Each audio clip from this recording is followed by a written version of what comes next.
యేసుప్రభు వెళ్ళిపోతున్న శిష్యులతోటి ఒక స్త్రీ వచ్చింది. ఈమె యూదురాలు కాదు, యేసుప్రభుకు సంబంధించిన అమ్మాయి కాదు, బయట అన్య స్త్రీ వచ్చి, నా కుమార్తె ఇంటికాడ ఉంది కుమార్తె, దానికి దయ్యం పట్టి చాలా యాతన పడుతుంది, ఈయన మాత్రం బాగు చేస్తాడని వచ్చింది. నా కుమార్తె దయ్యం పట్టింది, బాగు చేయవా బాగు చేయవా బాగు చేయవా అంట కూడా వెళ్తుంటే ఆయన సైలెంట్, ఏం మాట్లాడలేదట. ఆయన ఏం మాట్లాడలేదు. ఒక్కొక్కసారి నాకు అలాగ అనిపిస్తుంది. ఎలాగా? మన ప్రార్థనకు దెర్ ఇస్ నో ఆన్సర్. ఏం మాట్లాడు ప్రభు. ఆయన మాట్లాడకపోతే ఏమైపోతాం తెలుసా? మనం ఏమండి, ప్రభు మాట్లాడకపోతే ఏమైపోతాం? మనం అడిగినప్పుడు, మనం వేడుకుంటున్నప్పుడు, అయ్యా అని కన్నీటితో వేడుకున్నప్పుడు ఆయన ముఖం తిప్పుకున్నాడు అనుకోండి. నాకు ఎందుకంటే మొదటి కీర్తనలు అదే భయం అండి. మొదటి కీర్తన మొదటి సామెతల గ్రంథంలో అంటాడు, నేను పిలిచినప్పుడు మీరు నన్ను పలకలేదు, మీరు పిలిచినప్పుడు నేను పలకను అంటాడు. ఎప్పుడంట? దేవుడు మనల్ని పిలుస్తున్నాడు, ఇది కరెక్ట్ కాదు, ఇది విధానం కాదు, రా రా రా అని పిలిచాడు అనుకోండి, మనం వినను అని అంటివి. సో మనం వినకపోవడం అది మన ఇష్టం. తెంగరోళ్ళు వెళ్తారు చర్చ్కి, మనం వెళ్తామేంటి, మనం చాలా బిజీ అనుకుంటాం. కానీ ఇంకొకసారి కష్టం వస్తుంది. అప్పుడు ఏం జరుగుద్ది? మనం పెడతాం, అయ్యా అంటే సారీ అంటాడు ప్రభు. అస్సలు పట్టించుకోడు. ఏమైపోతామండి అప్పుడు? కనికరించాల్సిన దేవుడే కనికరించకపోతే ఏమైపోతాం? ఎవరి దగ్గరికి వెళ్తాం? ఎవరు చెప్తాం? ఏమండి దేవుడికి చెప్పండి అంటే ఎవరు సరిపోతారు? ఏమండి, ఆయన మన హృదయాలు ఎరిగినంతగా మరి ఇంకెవరు ఎరగలేరు కదా. అంటాడు కదా స్వార్థలను, ఒకడి గురించి, స్వార్థ కాదు సామెతలు కదా, ఒకడి గురించి దేవుడికి ఎవరు చెప్పనక్కర్లేదట. ఇప్పుడు తన గురించి నేను చెప్పనక్కర్లే. ఎందుకని? నాకు తన గురించి తెలిసినంతకంటే దేవుడికి మరీ ఎక్కువ తెలుసు. కనుక మన గురించి ఎవరు విజ్ఞాపన చేసి, ఎప్పుడు ప్రభు కానీ కఠినం అయిపోతే మన గురించి విజ్ఞాపన చేసేవాడు ఎవడో ఉండడు. ఏమండి, ఇక్కడ ఈ స్త్రీని గమనిస్తే ఆమె అన్య స్త్రీ ఎవరితో అసలు ప్రభు మాట్లాడలేదు. వెనకాల వెళ్తా అంటుంది, అయ్యా అయ్యా నా కుమార్తె దెయ్యం పట్టింది అయ్యా, బాగు చేయండి అయ్యా, బాగు చేయండి అయ్యా. మీరు అనుకోవచ్చు, అంత దయగలినోడు కదండి, కనికరం ఉంది, ఐశ్వర్యవంతుడు కదండి, మరీ అంత మూర్ఖంగా ఆ స్త్రీ వస్తే అస్సలు మాట్లాడలేదు ప్రభు. శిష్యులకు అర్థం కాలేదు. వాళ్ళు వచ్చి అన్నారు, ఎందుకు ఆవిడ తినేస్తుంది, ఏదో మాట చెప్పి పంపించేయచ్చు కదా. ఎవరన్నారు? శిష్యులు అంటున్నారు, ఆవిడ మరీ కూడా వచ్చేస్తుంది కదా, ఏదో చెప్పి పంపించే ప్రభు అంటే, ఓయ్ నేను నా ఇంటి వారి కొరకే వచ్చాను, ఇశ్రాయేల్లో తప్పిన గొర్రెలు వాళ్ళ బలహీన పడితేనే వచ్చాను. పిల్లల రొట్టు ముక్క, నా మాట వినండి, ఈ మాట గమని, పిల్లల రొట్టు ముక్క తీసి కుక్కలకి చేయడం తప్పు రైటా అంటాడు. అంటే పిల్లలు తినే రొట్టు ముక్క చూడండి, కొంతమంది ఉంటారు, ఈ పిల్లగాడు తింటా ఉంటాడు, వాళ్ళ మావయ్య అంటే తల్లిదండ్రులు చేయరు, తల్లిదండ్రులు తీసుకొస్తారు, మావయ్య వచ్చి తీసుకొక్కేసాడు అనుకోండి, ఏం చేస్తాడు పిల్లోడు? అంటాడు కదా. వెంటనే అమ్మ వచ్చేది, ఏరా ఏం చేసావు? లేదక్క ఉట్నే ఎడిపిద్దామని నీలో కుక్క ఉందని వేసారు, కుక్క పట్టుకెళ్ళిపోయిందంటే ఎలా ఉంటుందండి? ప్రభు అంటున్నాడు, పిల్లల రొట్టె ముక్క తీసి కుక్క పిల్లకి వేయటం కరెక్ట్ కాదు కదా.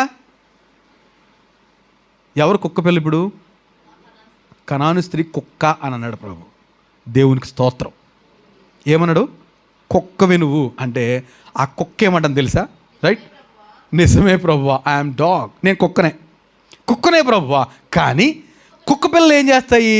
యజమాని చేతి తింటాడు కదా, తింటున్నప్పుడు కొన్ని ముక్కలు పడిపోతాయి కదా, ఆ ముక్కలు తుడిచేస్తారు కదా, అప్పుడు రెడీగా ఉన్న ముక్కలు తింటాయి కదా. దేవునికి స్తోత్రం. ఏమండి, ప్రభు దగ్గరకు అలాంటి మైండ్తో వెళ్తే ఆయన ఫ్లాట్ అయిపోయాడండి. అర్థమైంది ఈ మాట? స్వస్థత అనేది ఎవరిదంట? దేవుడు మనకిచ్చిన బ్రెడ్, దేవుని పిల్లలకి ఇచ్చిన బ్రెడ్, పిల్లల ఆహారం. దేవునికి స్తోత్రం. స్వస్థత అనేది పిల్లల ఆహారం. పిల్లలు ఎవరు? మనం. దేవుని పిల్లలం మనం. ఆయన పరిశుద్ధ రక్తంలో కడగబడిన వారం, ఆయన నామములో రక్షణ పొందిన వారం మనది ఆ స్వస్థత. కనుక అన్య స్త్రీ వస్తే ప్రభు అన్నాడు, నీకు కుదరదమ్మా, నా పిల్లల కొరకు, నా బ్రెడ్ పిల్లల కొరకు అంటే కుక్క పిల్లనయ్యా. పిల్లలు తినగా మిగిలింది కుక్క పిల్లలు పడేస్తారు కదా, కుక్క పిల్ల అంటే ప్రభు ఆగిపోయి ఆ మాట చూడండి ఒకసారి. అందుకు ఆయన పిల్లల రొట్టె, 26 వచ్చిన, పిల్లల రొట్టె తీసుకొని కుక్క పిల్లకు వేయటకు యుక్తము కాదని చెప్పగా ఆమె, నిజమే ప్రభువా, కుక్క పిల్లలు కూడా తమ యజమానుల బల్ల మీద నుండి పడు ముక్కలు తినును కదా అని చెప్పాను. అందుకు యేసు, అమ్మా నీ విశ్వాసం గొప్పది, దై ఫెయిత్ ఈజ్ గ్రేట్ అంటాడు. ఏంటంట? నీ విశ్వాసము గొప్పది. ఎందుకొరకండి? మన విశ్వాసాన్ని రికగ్నైజ్ చేయాలి. ప్రభు గుర్తించాలి. ఎంత పట్టుదల ఉందో మనకి, ప్రభు దగ్గరికి వచ్చామండి, ఎంత జీలు ఉందో మనకి, అది తెలుసుకోవాలనుకుంటానికే రోగం. గమనిస్తారా? మొదటి కారణం పాపము, రెండో కారణం మన త్రోవల సరళం చేయడానికి. సరళం చేయడానికి. మూడోది మనలో ఉన్న పట్టుదలను బయటికి తీయడానికి. మనం ఇలాగ అడిగేస్తాం, ఏమండి అందరి దగ్గర ఉన్నాయి, ఓ 10 రూపాయలు ఇవ్వా, ఓ 10 రూపాయలు ఇవ్వా, ఓ 10 రూపాయలు ఇవ్వా, నాకు 10 రూపాయలే కావాలి. అందరిని అడుక్కుంటూ వెళ్ళిపోయాను అనుకోండి, ఆమె పర్స్ తీసింది, బైబిల్లోంచి తను తీసింది, అందరు తీసింది, నేను వెళ్ళిపోయాను అందరిని అడుక్కుంటా. అమ్మగారి దగ్గరికి వెళ్ళిపోయాను. అమ్మగారు ఏమో ఇంటి దగ్గర పర్స్ పెట్టి వచ్చాను అన్నారు. ఇక్కడ పట్టుకుని ఉన్నారు, నేనేం చేశాను? ఏం చేయాలి? ముందు లేదని చెప్పించిన తర్వాత పక్కోళ్ళకి వెళ్ళాలి. నాకు గొప్ప నమ్మకం ఎవరి మీద ఎవరి దగ్గర ఉండవు అనేసి. ఎవరు ఇస్తారండి? ప్రభు అదే అంటున్నాడు. ఒకవేళ వచ్చి వెళ్ళిపోయిందా పోతుంది, కానీ ఎలా వెళ్ళాలి ప్రభు దగ్గరికి? ఇలాగా ఆయన ఒకవేళ కుక్క అన్నా రెడీయే కదండి. ఆయన కుక్క అన్నా కూడా మరేం పర్లేదయ్యా, కుక్కనే, నాకు కావాల్సింది ఏంటి? నా కుమార్తె స్వస్థత, నేను కుక్కనే, అన్య స్త్రీనే, కానీ నువ్వు కృప కలిగిన దేవుడు.